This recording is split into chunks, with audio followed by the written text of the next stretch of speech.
You know what I'm saying? But they're in different categories. Like there's only 6 that are titled combat sports. Then there's like 3 or 4 that's titled entertainment.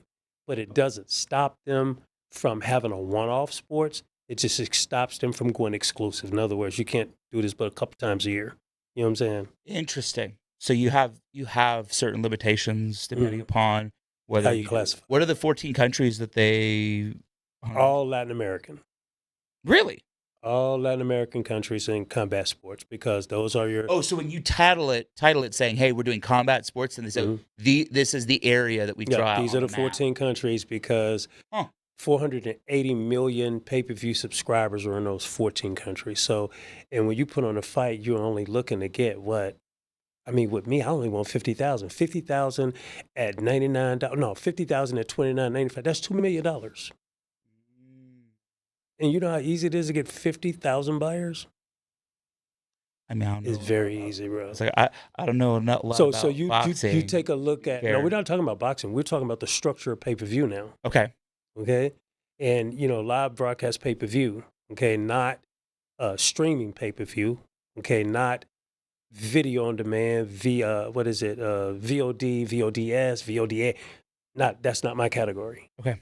Okay. And that's the category, back to reiterating what we were talking about, is where they're getting ready to knock off a lot of channels because a lot of people got channels on there.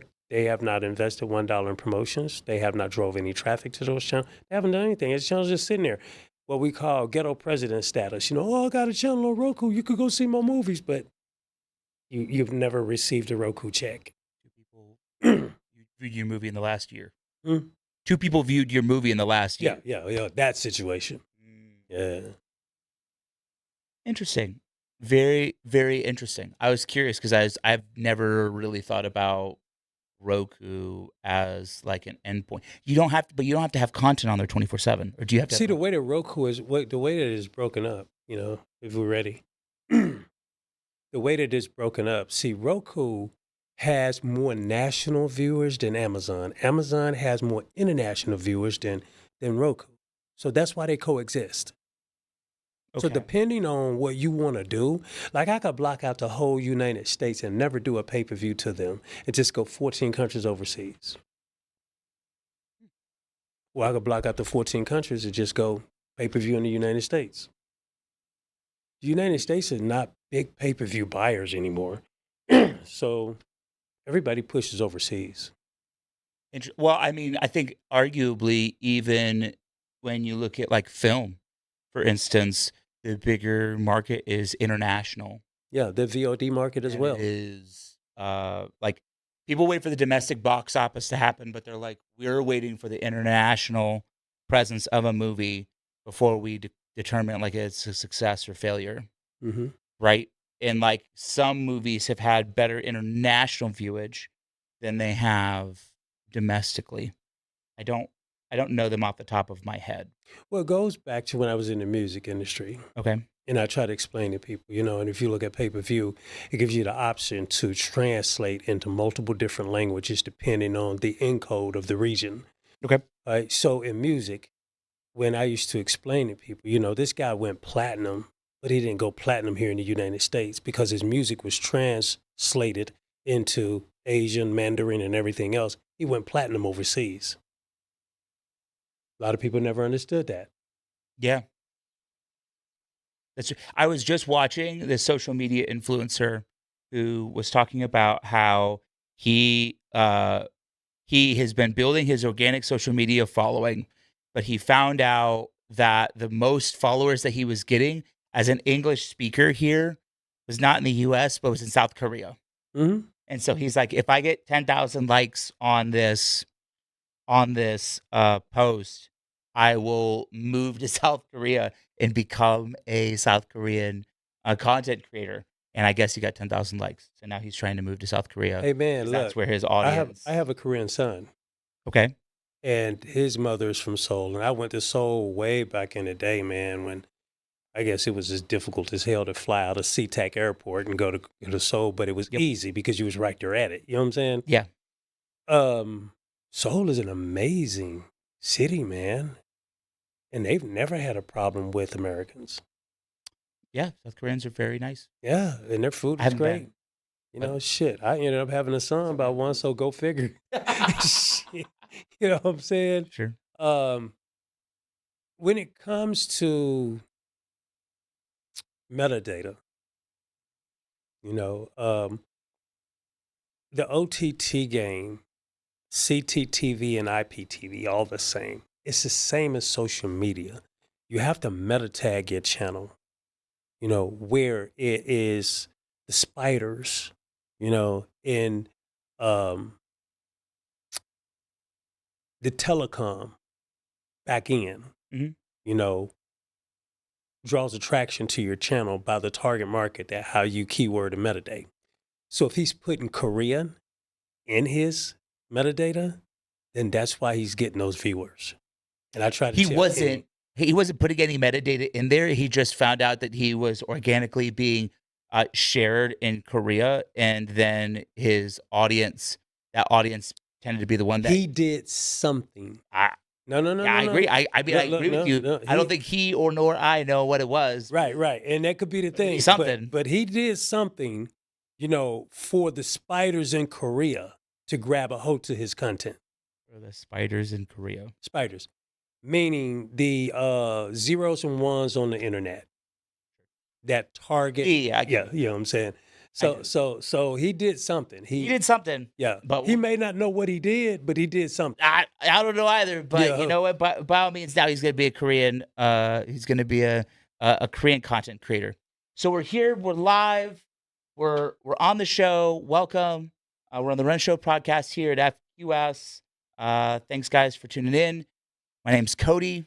I have Leonardo Willis here with us. Leo, thanks for coming and being on the show. absolutely, Cody. Well, I'd love to start this out. I like to start out with every guest, get a little bit more background on who you are, what you do, how you got here. Tell me about how you got into boxing and how you got into content creation and broadcast and promoting. I know you have a pretty long history in Yo, we all of only those got things. 60 minutes, man. I mean, I know we got every person We only says got the same 60 thing. minutes, You gotta have bruh. the abridged version, right? But like, talk to me a little bit about that. I mean, you had your beginnings in like 2006, right, or even before that. Man, I had my beginnings when I was 16 years old, and I was doing jamborees and parties at my high school in Memphis, and took that on to, you know, college parties and etc. And then left and went out to Seattle, got in with House of Blues, Sean King, and Al Heyman with the Showbox out there in Seattle. And from there, man, it just spawned into the music industry as A&R consultant for various record labels. I think at the time it was Arista that I was dealing with, Really? A&FM and those guys, Geffen Records, and you know, Sir Mix-a-Lot and those guys, man, CeeLo, go down the list. I mean, from Snoop and all those guys before they even became what they were. You know what I'm saying? And, you know, being a street kid out there, man, and in a whole new world, you know, just was before you knew it, man, I was just way up here as A&R, as a promoter, as a concert promoter. And then it just moved into fast forward, going into the tech side of it. And Okay. when I got to Atlanta, I looked at Atlanta, and the West Coast is arguably 10 years ahead of the East Coast, you know, in a lot of different areas. So I felt like I went back in time and I could start over again. And it worked out to my advantage, because then I became a club promoter. And then I started looking at various ways to say, hey, how can I bring something different? And then I started looking at IPTV, and it just came across me at an event that I went to here in Atlanta. And I started looking at all of the technology that was forming in software development online with MySpace. And I tried to work with MySpace in a capacity, and I ended up doing that and using MySpace and Facebook to live broadcast my first distribution. Use MySpace? MySpace, yes. So what we That's did, wild. yeah, that's crazy, man. So what we did is we developed the Wowza distribution engine and the software development for, you know, encoding protocols. Is it embedded into the website?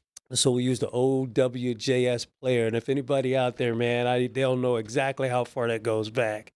So we orchestrated putting this thing together, put our cameras together. We used an old TriCaster toaster, and we started dealing with this mobile phone company who funded us to do Soulja Boy's birthday bash in 2008 at Wild Bill's. Wow. And we did the first live distribution broadcast with a PayPal back-end wall for $4.99, and that thing went crazy. I mean, all of that is like, say, old Atlanta history, but Wild Bills Wild Bills is now what, Atlanta Coliseum? It's like Yeah, a it's Atlanta former shell of Coliseum now. It's a former shell of itself, but that had to be interesting. So I mean, all right. So talk to me about this. So you went from music, you came here, and then you went to an event where then it opened your eye. So what was the moment in your career when you made that pivot and you were like, IP and like communicating to people on the internet is the future? What was Global the Network eureka moment? Promotions was my company at the time, and I was working with various local labels here, Soulja Boy and also Grand Hustle, with my boy Snake and all those guys over there, DTP with Ludacris and all those guys. And I had an artist at the time named Brittany J out of St. Louis. Okay. And we were traveling the United States, breaking her in on a circuit, man. And, I got with my guy Snake, and he was like, look, man, we got this Soulja Boy thing coming up, man. You want to put your artist on there? I said, yeah, if you'll let me stream it. He's like, come on, man. That thing is not going to work. So I said, well, I bring funding. So we had a mobile company at the time that was getting ready. He said, look, if you could get us in there, and you stream it and we could promote our phone, we'll pay the cost. So they paid the cost. Okay. Okay. And then back then, independent record labels wasn't turning down money. You know what I'm saying? So it paid the cost for her slot fee. It paid the cost for us. We paid them, to allow us to do this. And then we also had to pay Wild Bills, their 5K to hold. I mean, they taxed the hell out of us. But when you advance and evolving in tech or any type of brand, you got to pay your way because you've got to get a model, a working model. You've got to break it in. So, man, I went for broke. And all I needed was an opportunity to see this thing through and know what I need to fix, whether it's going to be a success, whether it's going to be gravitated to, whether it's going to adapt, whether the world is going to, is this where we're going? Yeah. And I figured out after that, man, I had every media company out of California, New York, and Chicago calling me, asking me, how did you do it? For the Soulja Boy bash. How you did that? How'd you do it? After that, man, I was tech bound. I started looking at, okay, now that this gravitated, I need to look at Live Nation. I need to look at all of these people that are giving concerts because eventually this is where the future is going. Yeah. Okay? So I was 10 years ahead of the curve. I couldn't get nobody to bite, so I had to sit on it for 10 years. Sure. So you asked them to say, hey, if I could go and stream this thing, but I want to get my artist on it. What made you want to do that gamble? Well, they wanted my artist on it. Brittany J was hot at the time. She was we was breaking records on V103. We was breaking records on 104. We had Mississippi, Florida, Louisiana. I mean, she was hot on the circuit at the time, so getting her on Soulja Boy as a performing act skipped over all of the, opening acts. And, I was trying to get your tech guy to find the video, man, because she came on right before Soulja Boy, which made it really, really big. You know what I'm saying? So, I think we have to find the Internet Archives now, man. I feel like that this is like very deep, very deep early internet. yeah, it was. And, she exploded on MySpace. She exploded on Facebook, after that performance. That performance, the media distribution of that, I can say accredited to her national visibility. Okay. And it showed me that radio was not going to be the only source of distribution that created exposure. I started looking at if I can get this thing into play, man, it is going to be a game changer in all genres of entertainment and sports as well. And I went for broke to do it. So here I am today. So what was you were showing these events, doing A&R, bringing in these artists, and then but now you're in like a completely, well, not in a completely separate lane, but you definitely have made a pivot. Talk to me a little bit about that pivot. Like, what was the point where you were like, I don't want to do music anymore. I want to Well, the music Watch industry people beat each other changed, up. man. The music industry changed, and they started doing this 50-50 deal thing, man. And I gave it a shot. And when they took the funding away from recording artists, man, and recording artists really didn't understand what a record label's funding was to them. You know So what I'm you mean like saying? streaming? Like you talking about the Spotify era? No, You no, talking no, about no, no, no, no. They stopped signing artists. They start telling artists you got to invest in your own self to get you hot. yeah. You know what I'm saying? In other words, you got to do your own marketing. You got to do your own PR. You got to pay for your own producers and engineers. You got to pay for it yourself. And if you get hot, then we'll sign you. So they made it too difficult to manage and market an artist. So I was like, I started looking for other areas. So I said, you know what? I don't want to deal with artists anymore. I don't want to deal with human beings anymore. I want to move into something that's more concrete. I mean, boxing's with human beings, though. So what we did is we moved into a company called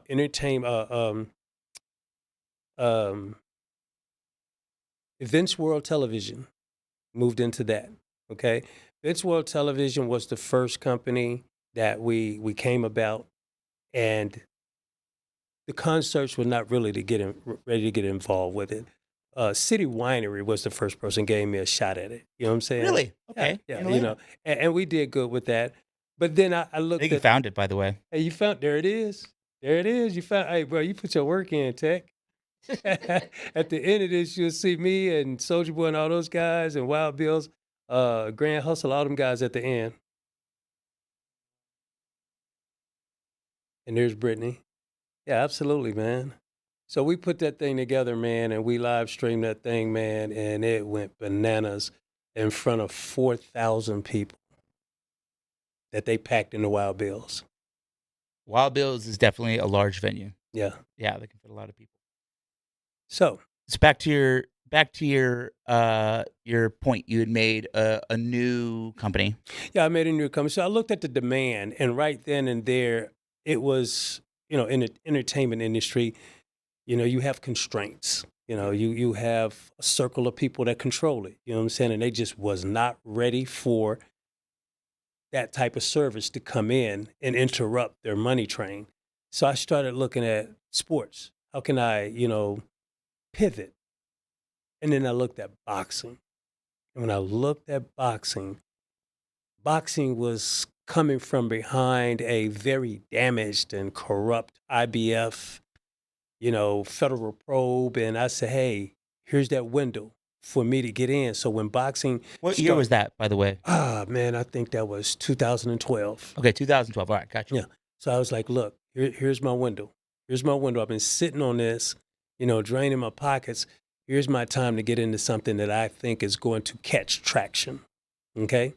And when I got into it, I went ahead and built a whole new entity, sportsworldtelevision.tv. And when I built that, I was really surprised at how the boxing promoters, the major ones, gravitated to me. Okay? But here's the thing. Like any other industry, Showtime was not having it. Showtime wanted to consume any media broadcast. And then you had HBO, okay? They were all coax. And then you got fiber optic, which is coming into play. So, they pulled out the guns of their legal teams and tried to get IPTV at the time, Internet Protocol Television, Yep. classified as a public relations company, anything other than a broadcast entity, because they know if it was classified as a broadcast entity, then advertisement agencies have the right to partner with them, which means taking money from then the coax, and OTA over the air channels, Fox and all those guys, So they actually made the whole industry of IPTV go to court, in which we won. Okay, and that's how streaming television became a classification of broadcast television. And I was one of the first people to have that license. Interesting. Okay. Okay, we had a studio in Doraville. It just caused all kind of problems because I think at the time that we were in there and we had the first license, one of the major studio companies was building a studio there in Doraville at the time. I won't call any names, okay? But they were boosting about having the first IPTV broadcast license, but we beat them to it. So I went through a big old legal situation with them, and that should be online as well under ASA Television Studios.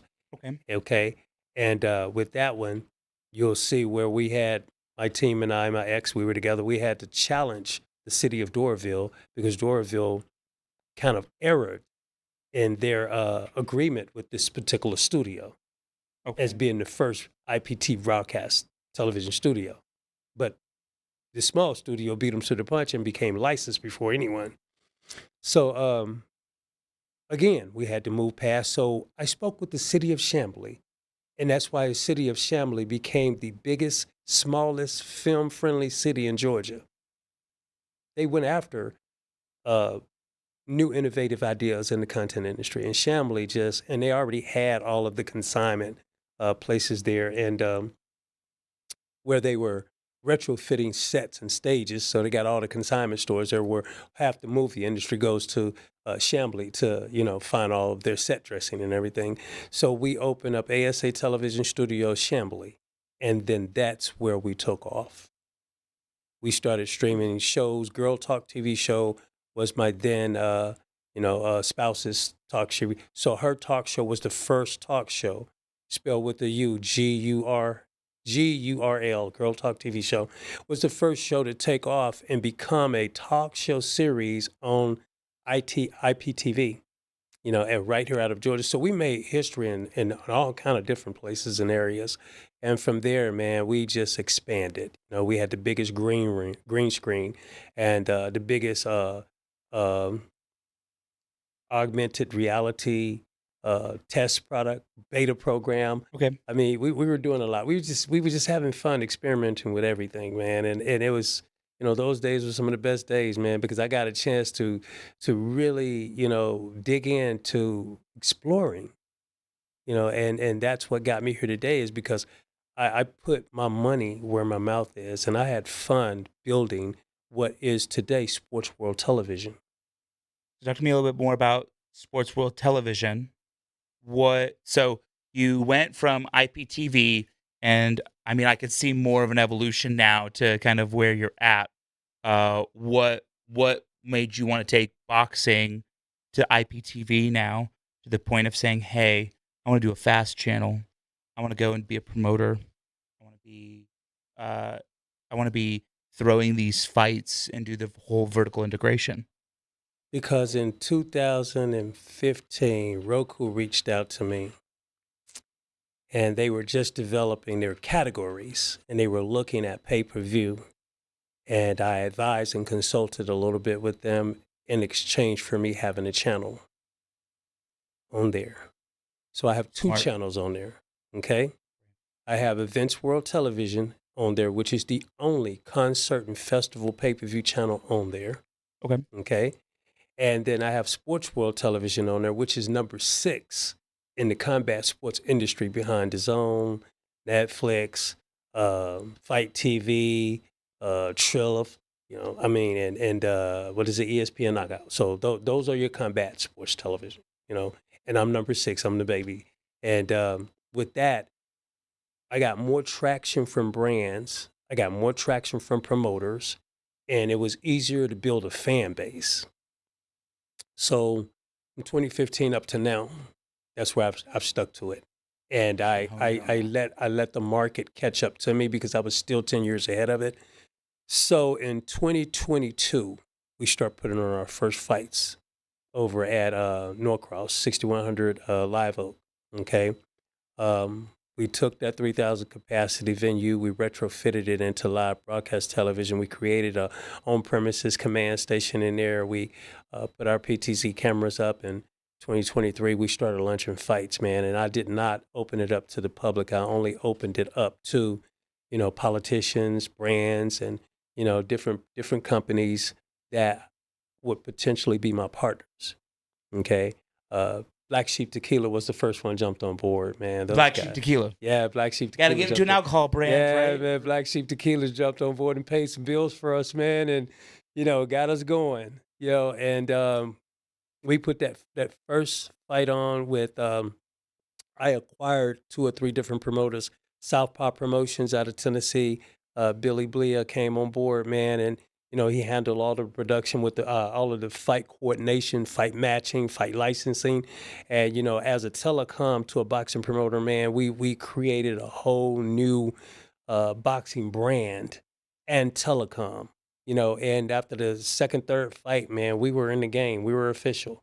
So um, still ran into those doors that didn't want to open because we became, a true competitor. So we had to pivot because the boxing industry changed so much. You know what I'm saying? So What's we had changed to, about it? just the legality of fight matching. Okay, so here's the door that I ran into. Now that they had another competitor, all your other telecoms, DAZN and all them started signing what they call franchise fighters. They were only allowed to fight on certain networks. Oh, wow. So exclusivities. Yeah, so they strangled me out of being able to match a fight. At least one that would draw pay-per-view globally, because most boxers don't have a brand name to sell a ticket, man. As far as their front porch, and that's the problem in boxing. They won't invest into building their brand image. Okay, and that's you got hundreds of thousands of boxers, and you probably got 100 of them that have invested heavily into their brand industry and became, a high net worth fighter. Okay, because they can sell, their brand name is so widespread, they can drive pay-per-view tickets. So when we ran into that problem, we had to pivot. And fast forward to just here in 2026, January, we filed for our amateur sanctioning licenses for AAB, America's Amateur Boxing Association, because USA Boxing was, for 50 years held down the amateur game, and they are the farm for farming out amateur boxers to go pro and fight for these belts in WBC, WBA, and all that. And again, they're going to deal with the big dogs, and I wasn't one of them. So I had to pivot again and create the unthinkable and become the number 2 sanctioning body in the United States, farming out my own fighters to become franchise fighters on Sports World Television. So that's where we are today. So now you have these fighters that are fighting for Sports World. 100%. That then you're basically building your own farm. 100%. And you can then own and produce content against with your vertical 100%. also throwing your own events and then 100%.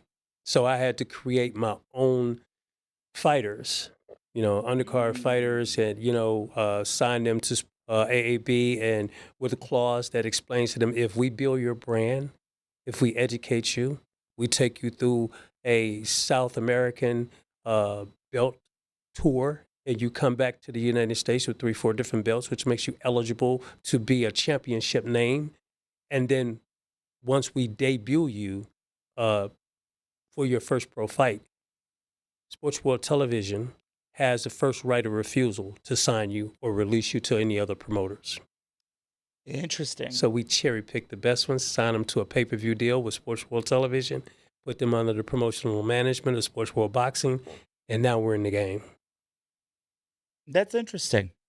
It's so interesting when we've known each other for a few years now, but it's interesting when you talk to me about how the model of boxing works, because I feel like over the last 5-10 years, even I'd say 2017 to post-pandemic, that boxing has relatively changed Dramatically.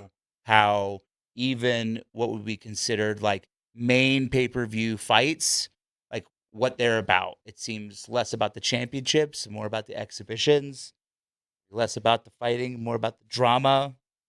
Well, it's more about the money because, America's boxing has been hijacked by Dubai. Okay. Yeah, they've been hijacked. So what Dubai did is they partnered with Al Heyman, they partnered with Jake Paul, and a few others, and they created Zuffa, MVP, and TKO, and they came over to the United States and they raped the United States gyms and signed every prominent fighter that was of championship quality to them. Okay.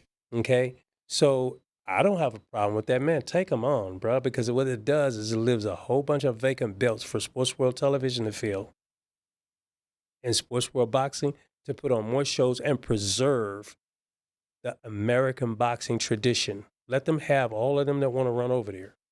So I'm glad that you brought that up because I have a list of questions that I wanted to ask you even before I get into my topic, but I think it's a perfect time to ask those. Sure. Right? Has boxing made the mistake of thinking the fight is the product when the real product is everything that happens before and after it? That's not been a mistake. That's just been the wrongdoing of boxing for centuries, man. I Why mean, is that? here's the thing.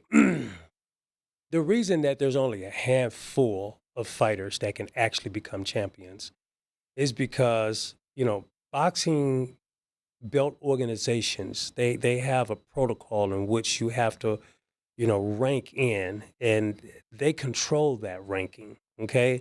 And they don't tell you the necessary tools that you need to put in place to rank, okay? So you could have a guy that's 10-0, which there's probably 100,000 10-0s around the United States, okay? And all of them jockeying to say I'm 10-0. But here's the thing about pay-per-view, the television, they don't care that you're 19-0. It doesn't have a bearing on whether you fight on pay-per-view. What has a bearing is whether you're marketed, whether you have press releases out there, whether you have interviews out there, whether you have the content in place where the promoter and the network can hype this fight up to attract a global viewership. That's the only thing that matters in boxing. Period. Sure. Is that responsibility? I feel like that responsibility has leaned more and more to the fighters over the years, especially with like the whole conversation about ILS. Would you agree with that? To a point. To a point, I do. I What's the have line? the line is boxing is as long as it's been around, it's still an uncertainty. It could be implemented in multiple different ways, and I'm experiencing it and exploring it. But the one way that makes it concrete, okay, is the show. And this is something nobody ever talks about, and that's the business outside of the ring. Okay, let's just get away from what's inside of the ring. Okay, you could put two guys in there to beat each other's nose bloody up anytime, and but what sells that is the coordination and the run sheet of the show, the activities that center around the show, what brands you have implementing activations, fan engagements, brands that are getting involved with the commentators, the floor reporters, things like this. Because when you got two fighters in the ring and all they doing is slapping gloves and spit and it's quiet in there, nobody's watching that. That's a dead fight. But when you have two combustible fighters in there, and they've already been given a script about how this fight needs to go, okay, that they need to be entertainers, not in showstoppers, not just conservative fighters, okay, then you've got brands that are focusing on hyping that. You got brands that are putting on promotional programs, that are driving that fight viewership, the whole 9 yards, because they know they've got a fighter that is going to get into that ring and not disappoint the audience. To that point, if I gave you two fighters, one is world class but has no personality, and the other is mediocre but has 10 million followers, which one would you rather promote? The one with the followers. Why is that? Because the one with the followers, those followers can be what we call conversion activations. In other words, to fund a fight, it's not funded out of the promoter's pocket. Now, give me a little leeway here. Let me explain. Okay. Okay? It's not funded out of the promoter's pocket. Advertisement agencies and brands buy these fights. They buy these fights. That's the purse money. What they get in return is called the deliverables. Okay? And if you got a fighter with 10 million followers, they want to convert those followers into sales, man. And if they can't convert them into sales because you don't have any followers, why do we want to fund that fight? Sure.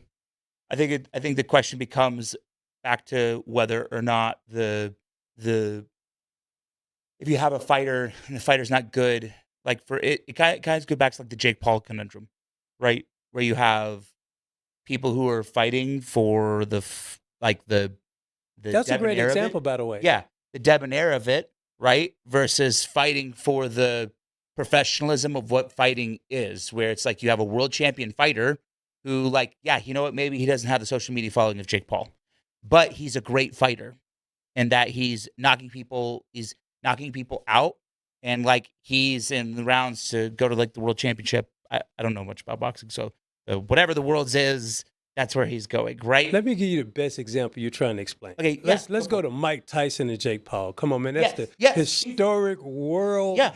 That is the biggest fight. That is the biggest hoax. Okay?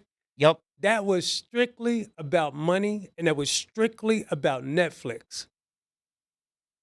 Why Netflix? Netflix. Because that was Netflix's first fight ever. Okay. And they wanted to test their infrastructure to see how far of a reach they can push accumulating new followers. Netflix is the smartest telecom that I've ever seen in the world, man.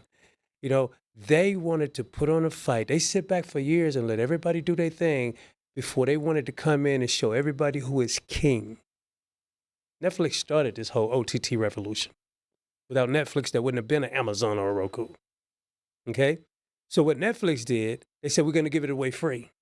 They're the smartest marketing people in the world. They're going to give it away free. Charge you $12.99 a month. Nope. They're going to give it away free. Listen to this now. Because they wanted to implement what they call in marketing and pay-per-view as the jump ship program. Okay? If we give it away free and everybody on Hulu and everywhere else, Amazon Prime, they don't have my membership, they are going to pay and sign up at $12.99 just to watch that fight. And to the tune of 29 million people signed up just to watch that fight. So that's 29 million people times $12.99. Dude, they did almost $5 billion. They didn't have to do a ticket sale. Man, they shut the internet down. They sent this thing out to almost 100 million viewers, man, and they knew exactly where they can cap and cut off at because their signal started fading at 80 million people. We actually did a podcast about that, about how their infrastructure failed. No, it didn't fail, and that's the problem. Everybody's wrong. It didn't fail. Okay. It didn't fail. They were doing an R&D with that fight. They wanted to see how far they could push their network. And then, well, I mean, it did fail. Well, you know, I mean, if that's what you want to call it. It failed, it buffered. Like, I remember trying to watch the fight, and I couldn't. You know what I mean? I had to go and rewind an hour back to try and get it to at least be able to watch it because we couldn't. The live stream was stuttering so bad. But in telecom, we don't call it a fail. We call it testing your network. Because right after that, that's so right after that, yes. But right after that, they did what? The football game? Sure. And they capped their audience to 60 million. And it never failed again. Because they knew exactly how far they can push their network now. But that, I would argue, if there's more capacity, if there's more capacity, though, for viewership to watch a fight or watch a thing, wouldn't they want to prepare their network for that? Because that means they can then sell against it. If even their cheaper package now is you do $8.99, but it's advertising. So now they're selling programmatic advertising. Wouldn't it be in Netflix's best interest to make sure that they can serve as many people as humanly possible with that content? Well, here's the thing. If it's your first fight ever and you don't know what the future holds or the destination, I mean, you can't prepare for that. Well, sure. But I feel like if you have the resources of someone like Netflix, that, it was built on video on demand, not live streaming. And as you well know, those are two separate technologies. How you deliver video content from a cache server versus how you deliver peer-to-peer streaming is like two separate things. And they developed one very well because that's their core business. The other one is a new business. Yeah, they tested it, but I feel like you should have at least stress tested more to make sure that you could serve these people and that you could serve your advertisers, right? But what I know about Netflix, I'm pretty sure before they rolled out their first fight, they did everything possible that they thought imaginable to prepare for this. But at the So same broke. time, even if you did that and said, okay, well, let's go for overkill. Let's put a whole nother database center over here as backup just in case we have. I'm pretty sure they did that too. But they did not expect to get that type of reaction. And that's something that you really just can't prepare for. I mean, fair, valid. I know that they've had other fights and they'll keep. No, they don't. No, I'm sorry. They don't black out no more. Well, not now. Because they had to test that first fight is what I'm trying to explain to you to know exactly what the parameters were, what their cap is. Their audience cap is at 60 mil. Who needs more than that? They made history. Nobody's never did over what, 10 million in telecom. Not in OTT. These folks just did 40 mil over. Sure. I think you're capping off your revenue if you're able to serve more, you're able to sell more. Like, I'll use the NFL, for example. NFL, right, is reaching out to international audiences in order to be able to expand their presence. They know that they have saturated the American market. When they host a Super Bowl, right, Super Bowl isn't the biggest event. They're shadowed by World Cup. They're shadowed by a litany of like other events, the Olympics. Mm-hmm. The only place they can go is out of the country. But they're serving 100 million people when they go and people watch the Super Bowl. So the question, so they know in order for them to get more dollars and get more viewership, they have to go overseas in order to be able to go do it. Boxing, I think, is more generally kind of like World Cup, more generally accepted by all countries and nationalities. It doesn't take a whole lot for you to figure out that you got to punch people in the face, and when they fall on the ground, they're out, right? The rule is the same. So with that model, wouldn't it benefit Netflix to serve as many people as humanly possible because it helps their top line? Okay, so let me answer that question. Now let's Sure. get into the technical back end of telecom. Okay. Okay, and let's look at what's happening today with data centers. Okay, don't you think that there's a cap on space for data centers? So Agree with exactly. So they probably expanded as far as they can expand. Is why people are going overseas, piping in to other data centers that are already pre-existing. Let me give you an example. Now a lot of people don't understand how politics plays a major role in telecom. The Straits of Hormuz, Iran. Everybody think that is really about oil, okay? If you Google right now what else the Strait of Hormuz controls, it's all the fiber optic cabling under the ocean floor that connects the foreign countries to the United States. Cut those cables and everybody's internet goes black. Okay. So I'm telling you that in regards to explain to you that we're having a crisis with data expansion now. Okay, so telecom is not going to be expanding anytime soon. You just had, I think one of the cities just got sued. One of Bill Gates' data centers just got sued for poisoning a whole city. So now our government is waking up to the point where they're putting a cap and a hold on building data centers. So when you stop building data centers, you stop the expansion of telecom and a whole lot of other things, banks, the whole nine, everybody that uses data centers. So your thesis on this is that we're capped at the amount of capacity of people we can truly serve with content. 100%. So then if you can't pull the lever on how many more people can watch your content, then the other lever I feel is how you monetize said content, right? Because you're going to have to get more dollar per view, like a higher CPM per se. Well, if you got 60 million people, who needs some more? Come on, man. That is exposure and reach on steroids. I feel like shareholders always want a bigger dollar. Mhm. You know what I mean? But then they should go talk to their politicians and say, hey, look, kill more people and put more data centers. Fair enough. I want to pivot it back to what we were talking about with Jake Paul, because I think this is important, especially for what we've talked about. Right. Is that did Jake Paul cheapen boxing, or did Jake Paul expose everything traditionally boxing promoters were doing wrong? I'm gonna give you some inside information. You know, I have a real political position here in Georgia, right? You, me, and the internet. Yeah, I have a real political position here in Georgia. So, you know, they tried to bring the Jake Paul fight here, and Georgia said no because Jake Paul wanted his fight to be changed, the classification to be changed from a exhibition to a WBC pro fight, and Georgia said no. Every other state gave him what he wanted. Jake Paul is not a boxer. Jake Paul is a YouTube sensation, but yet Jake Paul has so many millions of followers, he can pull off a huge revenue stream on pay-per-view. And then you put Mike Tyson in there, who is a real boxer, who had a under-the-table contract that he is not allowed to throw any damaging punches on Jake Paul because Jake Paul is soft and he's not a fighter, okay? So that wasn't a fight. That was a show, bro. That was I would say I could tell that was Mike a Tyson was donkey show that embarrassed the boxing industry, that disrespected the boxing industry.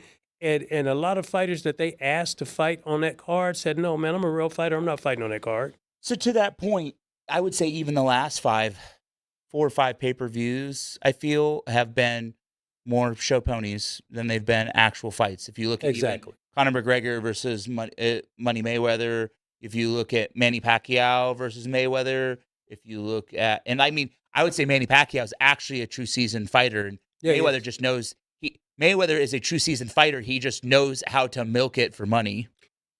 Mayweather is a show fighter, and that's very rare. Okay. But that's a good thing. Mayweather is so conscious of the ring, conscious of his skill set, that he knows how to be an effective tactical fighter and put on a show at the same time. To me, that's an outstanding fighter. I mean, I wish I could find one because that is a true guaranteed pay-per-view sale. So I want to pivot some of the conversation then to, if we're talking about these fighters, and then we're talking about social media. Obviously, there's a focus of doing then content outside of the ring. Where in your mind is the line between a fighter then taking advantage of social media, building this ILS presence as a promoter that you can then promote, versus a fighter that is skilled in the ring, can knock dudes out, and has proficiency, right? Because I feel like that line has blurred completely, like based on even like those last 5 pay-per-view fights. So now you're in my ballpark because, see, I'm not a boxing promoter. I have boxing promoters assigned to Sports World Telecom. Yeah. I'm a telecom. So my thing is to give the fans, the audience, the experience, fan engagement experience. That means photo ops. That means on-floor reporters, okay? That means to integrate and activate fan involvement into awards programs, achievement programs, you know, to have our brands sponsor different engagements at the commentators table, you know what I'm saying? Have various activations, experiential marketing on the floor and throughout, you know, for fans to engage as well, not just to fight. That's a well thought out, well put together fight that benefits the fighter, draws an audience, keeps viewability up, and also satisfy our partners and helping them achieve their deliverables. So that's what we call a well-rounded show. Because you could put the best fighters in the ring, but if you don't have the right promoter to orchestrate the right show centered around that, then it's still a bad fight. So then what are the brands specifically looking for when they come to you and say, hey, we have this, or you going to the brand saying, hey, I have this event, this is the best ways to integrate? They're looking for audience. They're looking for media visibility. They're looking for different type of alignments that they can engage. They want the fan. They want the fan experience. They want to be able to take the fans on a journey. They want to be involved into the activities, you know, and you know, the involvement. They want the credits. They want their mentions. They want their 30-second ad rolls ran during the intermission. They want entertainment during intermission, etc. Do you feel that they're currently buying combat sports wrong? I'm sorry? do you currently feel that these brands that want to come into there and have those, they're currently buying it wrong? Oh, no. Okay. Um, Brands have been constrained in professional boxing and just about every other entertainment by having limited creativity is why they sometimes be standoffish, to get involved with someone because, in most cases, give you an example, you said the zone's going to tell a brand, this is what you get, take it or leave it. You know, finding an event that says, hey, listen, if we can agree, to disagree, but come to a neutral ground where it benefits us both. That's what brands are looking for. They're looking for somebody to work with them and give them a little leeway to do some of the things and implement some of the activations that they want. So do you feel like, so what I've currently seen in terms of what I've consumed even on my media and then some of the general trends is like I look at UFC for instance, you have folks like Nina Drama who are doing ringside commentary where they're streaming a separate stream other than the main stream to bring in those audiences because people hang out with Nina Drama and then she's interviewing like Dana White and she's interviewing like the fighters. In your view, as a telecom, but also as throwing these fights, is it more important that the fighters are content creators, or is it more important that you're bringing content creators to the fight to like expand your coverage? Both. I mean, give you an Okay. example. Give you an example. I think it was a top ranked fight, and I think it was on the zone. I do believe where they pulled in some of the hottest and most relevant and well known OnlyFans models to become ring girls. You had OnlyFans models. Mm-hmm. Yep. They were and OnlyFans bought the center canvas. Okay. And then they turn around and they selected various high profile journalists to do the floor reporting. And this all goes back to reiterating what I said. When you put the show on, everything intermission, everything in between bouts, all these camera angles that need to go to various brands that have sponsored their activities there for fan engagement. That's what this is called, activations. Yeah, and brands pay heavy for that. This is a deliverable that they want. So what when you're trying to throw a fight, we talked a little bit about this even earlier today off camera. When you're structuring these fights and you're structuring throwing an event or an activation, in your mind, how many brands do you need to be able to have linked up to that versus relying on ticket sales, merchandise, That's a good broadcast question. rights? Good question. Well, you have to look at a fight and you have to say a cache inventory. A cache inventory is, how many deliverables do we have, and how can we spread that out to how many brands we could bring on board and still give them what they're paying for? Because there's a lot of situations where brands don't get what they pay for, and they will never do business with you again. You see what I'm saying?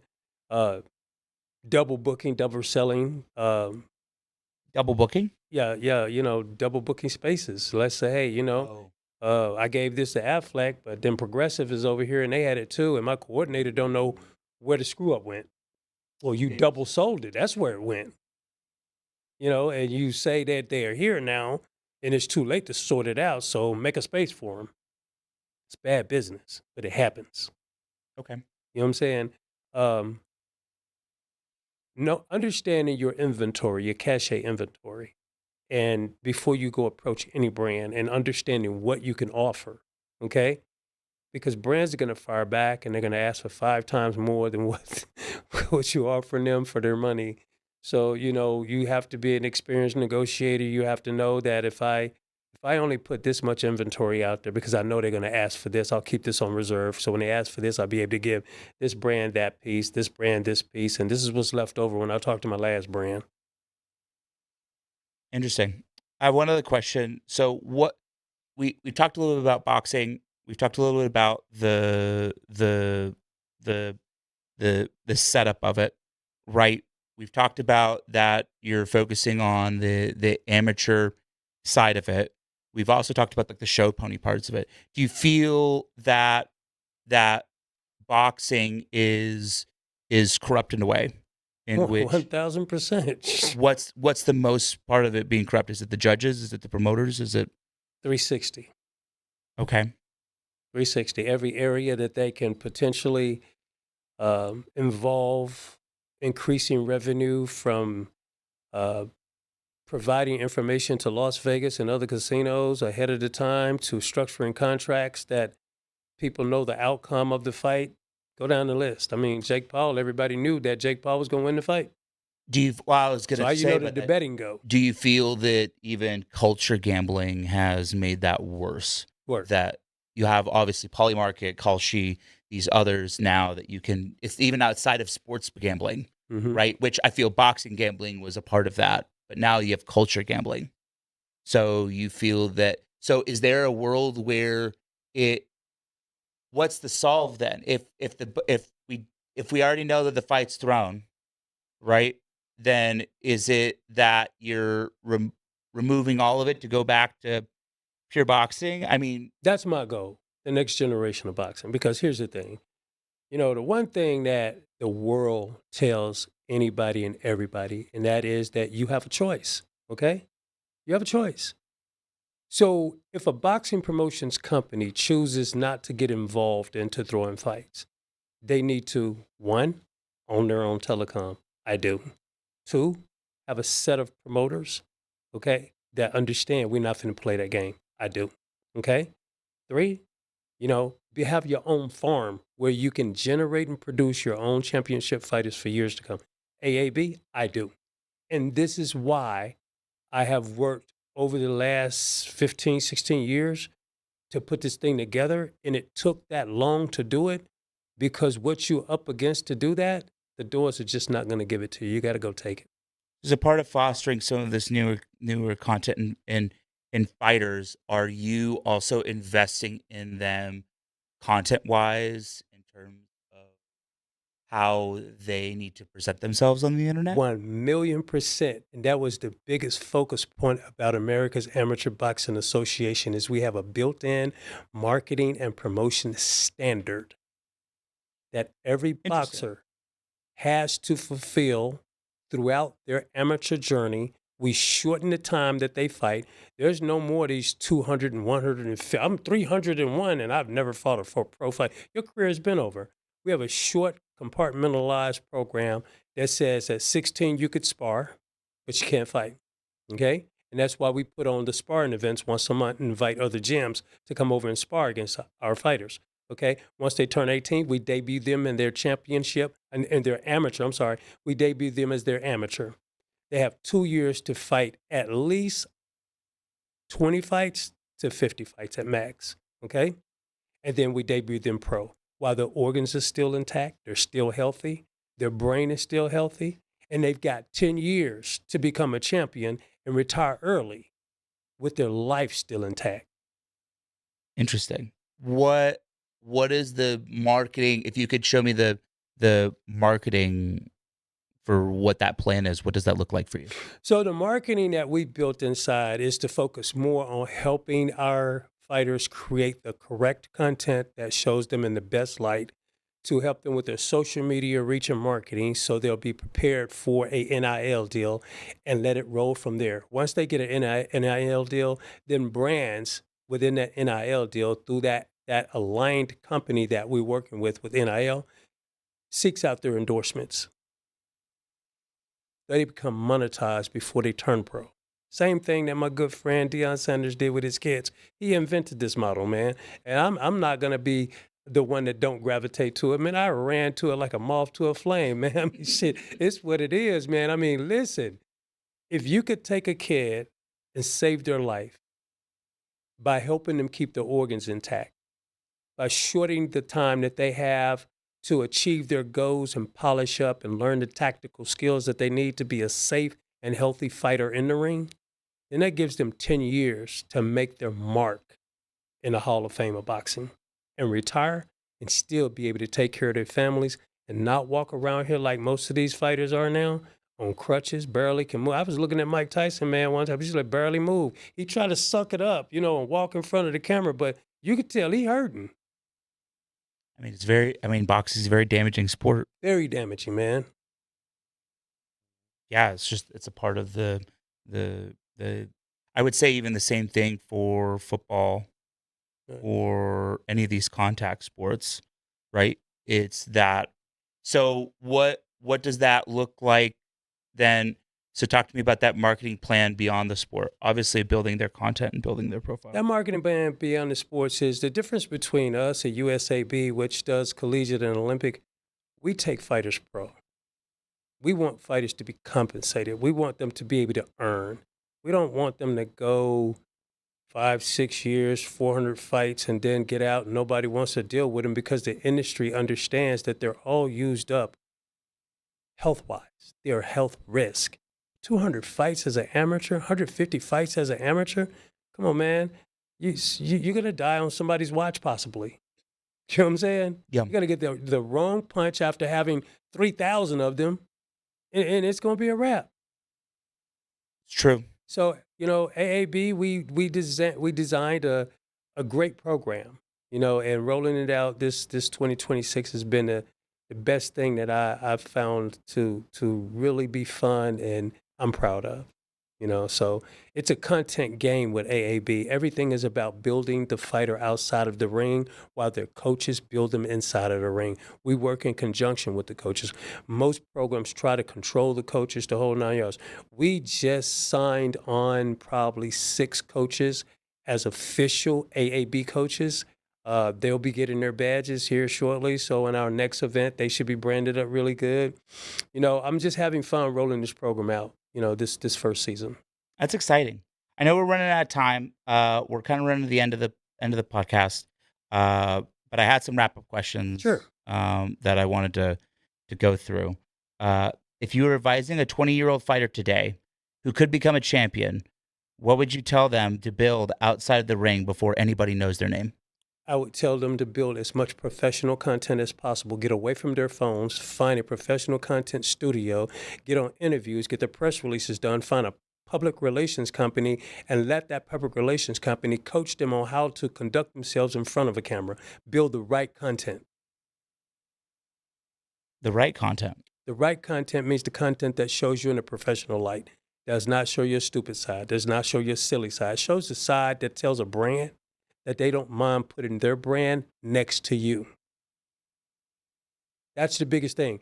Brands look at content that was previously generated on social media, and they don't want to touch these kids, man. They don't want to get nowhere near them because they fear a public relations smear if this kid does something wrong. This kid is representing Nike and shows up with Puma on. I mean, it was some NBA guys did that. I won't call their names with the Golden State Warriors, I mean, bruh. Hey, you would think, okay, they have more intelligence. They don't. I find it an interesting perspective because when you look at like folks like Rampage Jackson, which is like a good example. I just think of like Off the Dome with like Kick. He's an MMA fighter, but he streams on Kick and he streams a bunch of crazy stuff. Yeah. Right. But he has the viewership, and so he gets KPP, which is like their Kick partner program, which then funds his ability to do those things. Do you feel it alienates you then as a promoter? In some regard, because here's the thing, I have to be careful when I word this, when you're a character, like a lot of these well-paid content creators are characters.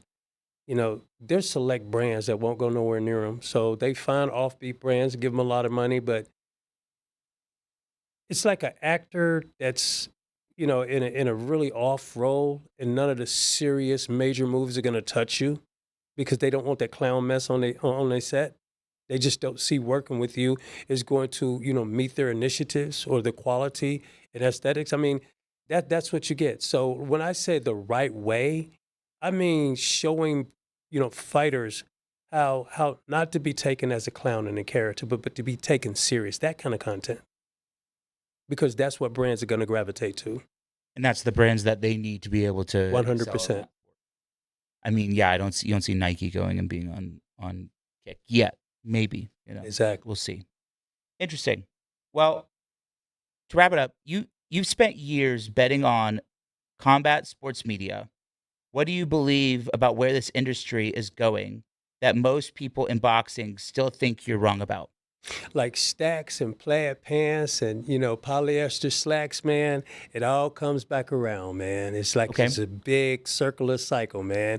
Everything comes back into play. You see some kids now working on college campuses with the big afro wigs on and the big clogs and the polyester pants. I mean, my goal is to, like I said, the next generation of boxing my way and preserve the traditional American style of boxing by producing the next level and the next generation of professional boxers, which are healthier, more educated outside the ring, who understands, that they are a product. You're not just an athlete, you are a product. And once any brain understands what their position is, then they should be able to better implement and preserve the quality of themselves as a brand. So that's my goal. Create a great product, create a great brand. But create a great fighter that creates a great product, creates a great. Well, that's all included. That's That's fair. all inclusive. That's valid. That's valid. Well, Leo, really appreciate having you on the show. Absolutely. Man. Is there anywhere where people can find you, tune in? They can tune in to sportsworldtelevision.tv. Sportsworldtelevision.tv is a central company that owns all of the businesses under Sports World Television, including AAB, the creative agency, ACP, go down the list. We have a complete infrastructure of umbrella companies. We are just not some small entity. We are a major, small, medium-sized media empire. Where do they find the fights?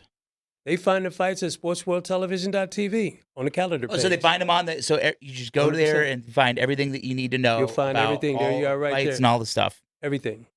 Well, cool. It was a pleasure having you on the show. Thank you so much for your perspective. Talking to you, I always feel like I learned something. So thank you for your time today. Man, it's been a pleasure. Thank you, guys. Thank you. Well, this has been the episode for this week's Winter Show. We'll be back. We'll be back next week with more content coming to you guys. Thanks so much.